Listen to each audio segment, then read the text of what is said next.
Halo teman KPR Ekstra, kali ini kita akan membahas terkait tips KPR cepat lunas.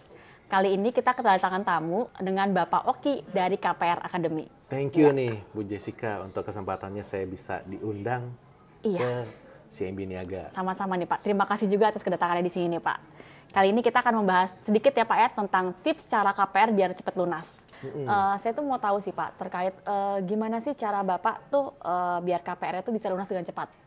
Oke. Seperti apa? Nah, sebenarnya kalau untuk cara lunas dengan cepat itu ada beberapa strategi. Jadi, kalau strategi yang pertama adalah pada saat awal kita ngambil KPR, itu kita nggak terlalu maksain dana kita untuk ngangsur tuh habis tiap bulan gitu. Kalau dananya ngangsur habis tiap bulan itu berat gitu. Apalagi kalau sampai dipaksainnya itu kondisinya nggak ada sisa sama sekali. Nah, kalau nggak ada sisa sama sekali, itu ya mau nggak mau kita cuma bisa ngikutin KPR dari bulan ke bulan. Nah, itu bahaya sebenarnya. Betul.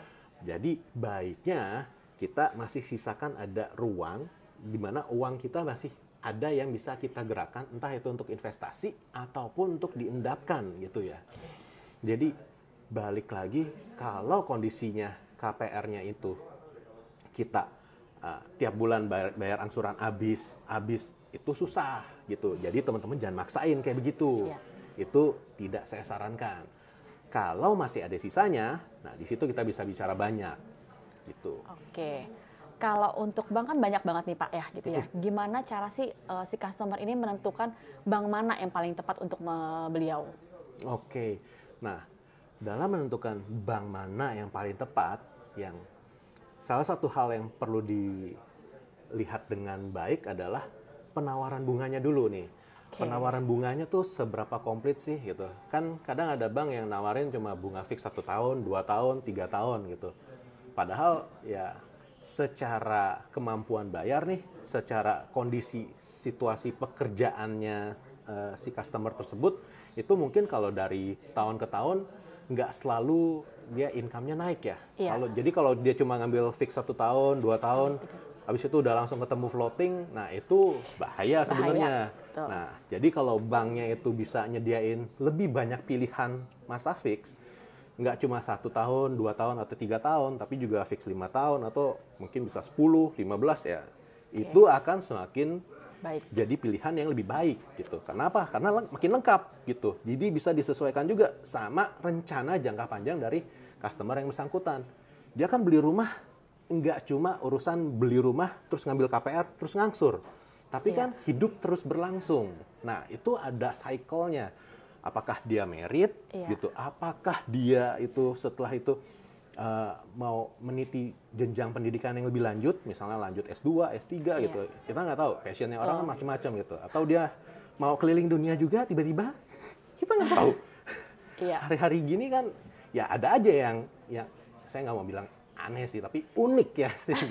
Tiba-tiba, wah hari ini, waduh minggu ini minggu yang berat gitu, saya butuh healing gitu. Nah, itu kalau lagi dari bunga fix ketemu floating, itu saya sih berani bilang kemungkinan besar nih teman-teman bakal ngerasain yang namanya bayar angsuran KPR itu kayak nggak napas. Kayak selalu waduh udah segini lagi, waduh floating, waduh segini, bakal panik terus gitu. Nah, itu yang teman-teman perlu perhatikan. Kalau pilihannya makin banyak pasti makin oke. Pak, kira-kira nih apa aja sih yang perlu diperhatikan agar proses KPR itu lebih lancar, lebih mudah disetujuin? Oke, kalau kita bicara soal proses KPR itu jadi lebih lancar dan lebih mudah disetujui, tentunya kita mesti ngelihat kesiapan kita pribadi ya, gitu kan. Kesiapan pribadi itu ada 2 aspek sebenarnya.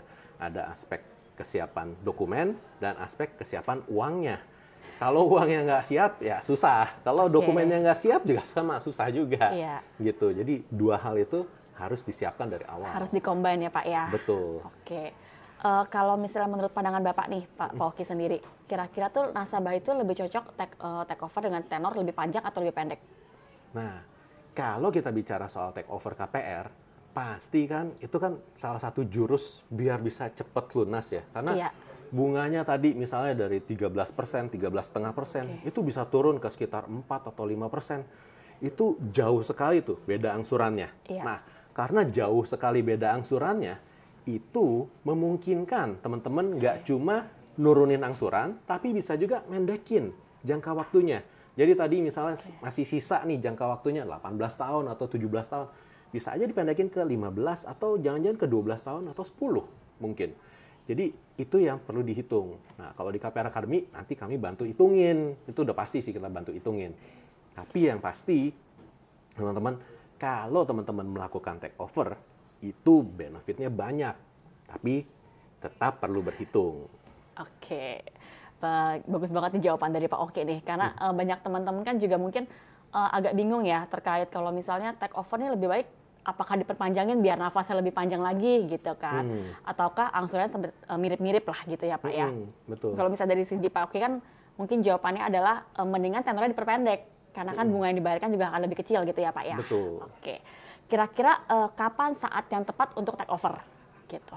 Nah, kalau saat yang tepat buat take over itu sebenarnya kita balik lagi mesti ke kondisi hitung-hitungan gitu. Jadi sekalipun kita bilang saat ini masih bunga fix nih, tapi bunga floatingnya masih berapa tahun lagi.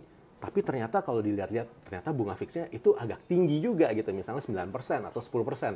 Nah, itu kalau kita coba hitung dan ternyata memang dari hasil perhitungan kami nih di KPR Academy itu cukup layak untuk dilakukan, ya kami akan rekomendasikan. Tapi kalau enggak, ya teman-teman bakal terima email juga dari kita gitu. Jadi kita bakal emailin tuh kalau teman-teman ngajuin take over KPR di KPR Academy dan ternyata hasil hitungannya nih benefitnya kurang gitu.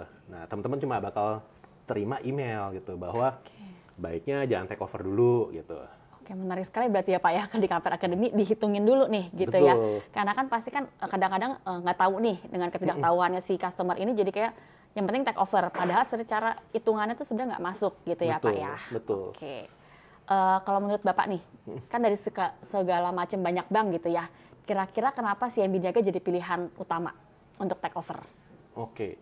Nah, kalau yang pengalaman kita selama ini nih, kita lihat bahwa CIMB Niaga ini banyak menawarkan bunga yang menarik nih, mulai dari bunga fix 5 tahun yang kalau nggak salah di 5,5% ya, benar ya? Betul Pak. Betul. Terus ada fix 10 tahunnya juga ada dan fix perjenjangnya yang sampai 15 tahun. Betul. Itu jarang ada gitu. Ya. Jadi itu sebenarnya bisa jadi satu pilihan yang mana kalau teman-teman masih jangka waktunya panjang, nah ini oke banget gitu untuk ngambil ke CIMB Niaga gitu. Atau kalau misalnya memang jangka waktunya memang cuma tinggal 10 tahun, nah cuma tinggal 10 tahun pun kan tetap masih bisa nikmatin yang fix 5 tahun ya. Betul. Nah itu sih yang kita lihat selama ini. Oke. Kira-kira nih menurut Bapak nih, kalau untuk take over plus top up itu gimana Pak? Oke. Nah ini kan kita bicara soal kebutuhan nih. Jadi pada saat teman-teman mau mengajukan take over, plus top up itu mesti lihat dulu nih top up-nya buat apa. Apakah buat renovasi rumah karena mungkin udah jalan berapa tahun rumah ya perlulah jajan gitu. Perlu dipermak sedikit sana sini. Sedikit-sedikit ya Pak. Nah itu kan kita bisa perhatikan apakah memang ada kebutuhan ke situ. Atau kalau misalnya teman-teman ngerasa waduh ini buat biaya take over-nya nih atau buat penalti pelunasan dipercepatnya kan gede juga nih. Nah ini berat nih buat saya untuk take over. Nah itu kan bisa teman-teman pertimbangkan juga, oh ya sekalian top up deh supaya bisa bantuin untuk ngebayar itu gitu. Nah itu memungkinkan kan? Iya betul. Di kita kan juga bisa sebenarnya Pak ya di cover semuanya untuk biaya-biayanya juga. Gitu. Oh bisa semua ya di cover ya? Maksimal 5% dari plafon. Jadi kan lumayan sangat membantu sebenarnya kan, membantu customer juga. Gitu. Lumayan banget. Iya, ada cerita seru nggak Pak terkait pengajuan take over di CIMB Niaga dari KPR Academy sendiri? Kalau cerita seru untuk pengajuan take over di CIMB Niaga. Di CIMB Niaga atau ada yang lucu-lucu gitu Pak, boleh di-sharing nih ke kita. Ada yang lucu-lucu. Selama ini sih aman-aman aja sih, lancar-lancar aja ya. Lancar-lancar gitu. aja ya Pak ya, aman semua ya. Cuma memang kadang ya bank yang mau di take over kan kadang ya mempersulit ya. Itu yang saya appreciate sih teman-teman dari CIMB Niaga yang pasti bisa beradaptasi dengan kondisi tersebut gitu. Jadi bisa mengedukasi juga ke customer, oh jangan takut nih kalau memang dipersulitnya seperti ini. Betul. Ya teman-teman bisa lapor ke OJK atau semacamnya gitu. Iya. Intinya teman-teman di CIMB Niaga nih sigap lah ngebantuin kalau ada kendala nih, disusahin gitu. Ada dramanya ya Pak? Iya, ya biasalah kalau Iya, kalau iya. itu kan ya begitulah maksudnya kita ngomong persaingan bisnis kan. Betul. Kadang ada yang secara bisnis dia menjalankan bisnisnya dia mungkin sudah apa ya istilahnya daya tawarnya kurang. Iya.